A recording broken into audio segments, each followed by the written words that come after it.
નારદ, પ્રહલાદ એના જેવા મોટા મોટાએ પણ શું કર્યું છે?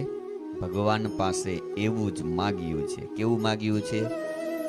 મહાબળવંત માયાત મારી, તેણે આવરિયા નર નારી, એવું વરદાન દીજીએ આપે, એહ માયા અમને ન વ્યાપે. બસ આટલું જ માગવાનું,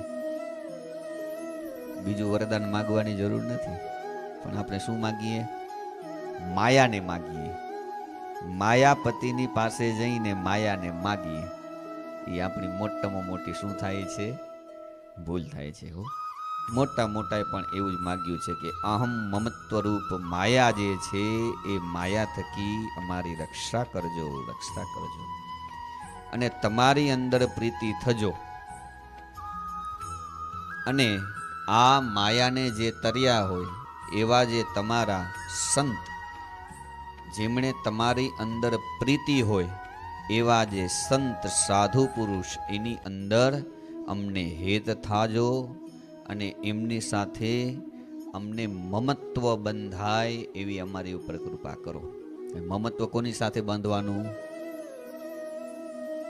માયાને તર્યા હોય એની સાથે બાંધવાનું. હો, માયામય હોય એની સાથે મમત્વ બંધાય નહીં. માયામયની સાથે મમત્વ બાંધીએ તો આપણે પણ માયામય થઈએ. માયાને તરી અને ભગવાનમાં પ્રીતિ કરી હોય એમની સાથે મમત્વ બાંધીએ તો આપણે પણ માયાને તરીને ભગવાનમાં પ્રીતિ કરતા થઈ જઈએ.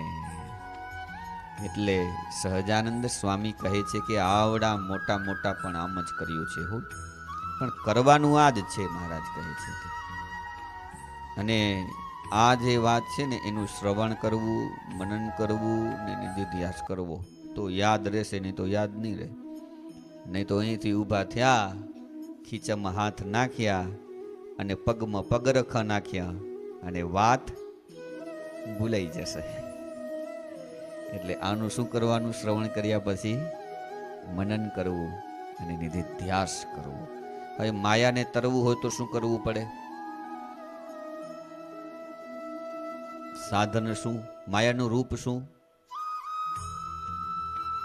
અહમ અને મમત્વ. હવે એને તરવું હોય તો શું કરવું પડે? અહમ મમત્વનો ત્યાગ કરવો. હવે અહમ મમત્વનો ત્યાગ કરવો અને ભગવાનમાં પ્રીતિ કરવી, મુખ્ય વાત આ બે છે. હવે આ બે વાતને સિદ્ધ કરવાને માટે શું કરવું પડે?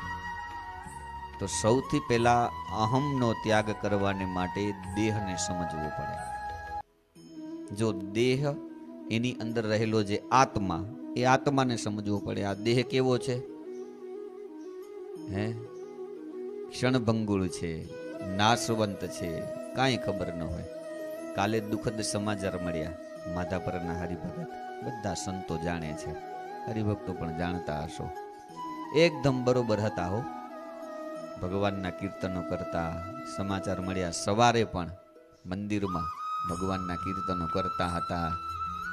12 વાગે વાડીએથી ઘરે આવ્યા.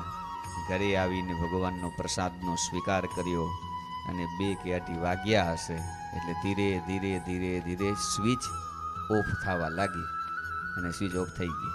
કાંઈ ખબર નહીં. દોડતા હતા, સત્સંગ કરતા હતા, કીર્તનો ગાતા હતા, હાલતા ચાલતા રમતા એ ચાલ્યા ગયા. હો, દેહનો કાંઈ નિર્ધાર નથી. ક્યારે દેહ પડી જાય તો પછી કોને જોવો? આત્માને જોવો. સહજાનંદ સ્વામી કહે છે